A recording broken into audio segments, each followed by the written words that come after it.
UAE-യിൽ air taxi സേവനം ആരംഭിക്കുന്ന archer ഏവിയേഷനാണ് ticket നിരക്കിന്റെ വിശദാംശങ്ങൾ പുറത്തുവിട്ടത്. ഒരു എമിറേറ്റിനുള്ളിലാണ് യാത്രയെങ്കിൽ 300-350 ദിർഹം മതിയാകും.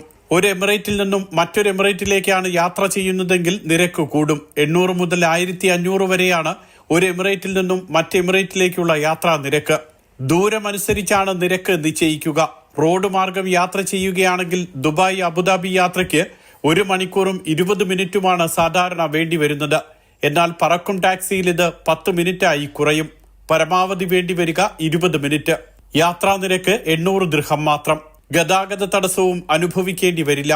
1.5 വർഷത്തിനുള്ളിൽ യാത്ര സാധ്യമാകുമെന്നാണ് എയർ ടാക്സി സേവനദാതാക്കളായ ആർച്ചർ ഏവിയേഷന്റെ ഉറപ്പ്. 24 മാസത്തിനകം എയർ ടാക്സികൾ രാജ്യത്ത് സർവ്വസാധാരണമാകും. പറക്കും ടാക്സിയുടെ പൈലറ്റിനൊപ്പം 4 പേർക്ക് യാത്ര ചെയ്യാനാകും. 500 മുതൽ 4000 മീറ്റർ വരെ ഉയരത്തിലാകും പറക്കും ടാക്സികൾ സഞ്ചരിക്കുക. വ്യോമയാന വകുപ്പിന്റെ അന്തിമ അനുമതിക്ക് ശേഷമായിരിക്കും റൂട്ട് നിശ്ചയിക്കുക. എയർ ടാക്സി പൈലറ്റുമാരുടെ നിയമനവും പരിശീലനവും ഉടൻ ആരംഭിക്കുമെന്ന് അധികൃതർ അറിയിച്ചിട്ടുണ്ട്. Mathrubhumi news, Dubai.